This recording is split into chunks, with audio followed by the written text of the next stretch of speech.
हम काम के लिए काम करते हैं, वो केवल वोट के लिए काम करते हैं। उनकी जो सभाएं हो रही हैं वो पॉलिटिकल सभाएं हो रही हैं। हम विश्व आदिवासी दिवस मना रहे हैं, तो आदिवासी भाइयों के बीच में राहुल गांधी जी का आना और वहां हम लोगों का सबका जाना एक राजनीतिक नहीं बल्कि सामाजिक संदेश है कि हम आपके साथ खड़े हैं। 2023 को विश्व आदिवासी दिवस है, जिसके ऊपर प्रदेश कांग्रेस कमेटी की तरफ से आदिवासी दिवस मनाया जा रहा है और आदिवासियों के बीच में हम एक बड़ी सभा करने वाले हैं।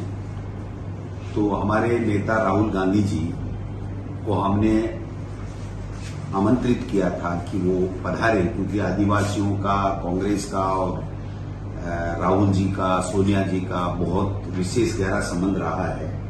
तो मुझे बताते हुए खुशी है कि मुझे मेरे प्रभारी जी रंधावा साहब का अभी फोन आया है कि उन्होंने 9 तारीख के लिए मन बना लिया है। वो शायद उनकी स्वीकृति उनको मिल गई है कि राहुल गांधी जी आ सकते हैं।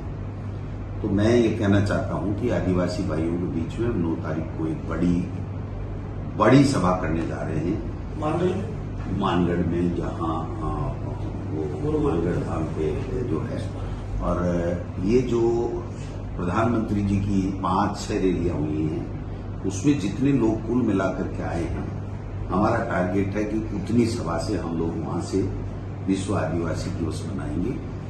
और मानगढ़ स्मारक जो राष्ट्रीय स्मारक के रूप में घोषित करने की बरसों से मांग चली जा रही थी, देश के प्रधानमंत्री जी ने उसके ऊपर एक शब्द नहीं बोला।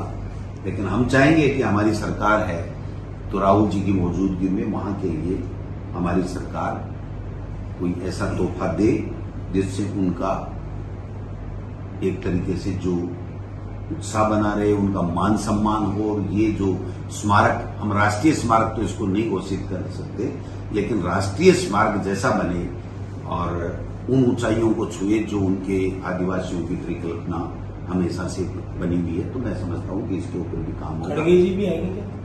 अभी जो सूचना मिली है वही मैं आपको बता पा रहा हूँ। क्या मानगढ़ धाम की इतनी क्राउड जुटेगी कि दिल्ली तक गूंज सुनाई देगी? मानगढ़ धाम की तो पूरे देश में गूंज उठी थी और अंग्रेजों को हिला दिया था और आजादी मिली थी। तो आदिवासियों की हुंकार को कम नहीं आंका जा सकता। इसलिए मैं समझता हूं कि राजस्थान में दोबारा सरकार रिपीट हो, इसके साथ साथ देश में सत्ता परिवर्तन हो, इसके लिए भी वहां से हुंकार भरी जाए। एक तो जब सबसे बड़ी बात पिछले चुनाव में इस इलाके से आपको बहुत ज्यादा उम्मीद थी। जो आदिवासी सेक्टर के लिए काम हुआ है, जो 25-25 लाख रुपए तक का स्वास्थ्य फ्री इलाज मिल रहा है, 10 लाख की गारंटियां मिल रही हैं, जो घरेलू बिजली का कनेक्शन है उसके 100 यूनिट फ्री मिल रही है, पशुओं के लिए भी गारंटी मिल रही है 40 लाख रुपए की, सिलेंडर भी 500 रुपये में बीपीएल आदिवासी भाइयों को जो मिल रहा है। तो मैं समझता हूं कि अब सरकार की योजनाओं से और उसका जो लाभ अंतिम छोर में बैठे हुए गरीब आदिवासी भाई बहन को मिल रहा है, उससे वो लोग वहां खुश हैं। और ये चौंकाने वाले परिणाम होंगे कि वहां से कांग्रेस बहुत ही भारी सीटें लेकर के आएगी और राजस्थान में दोबारा 2023 में हम सरकार बनाएंगे। हम काम के लिए काम करते हैं, वो केवल वोट के लिए काम करते हैं। उनकी जो सभाएं हो रही हैं वो पॉलिटिकल सभाएं हो रही हैं।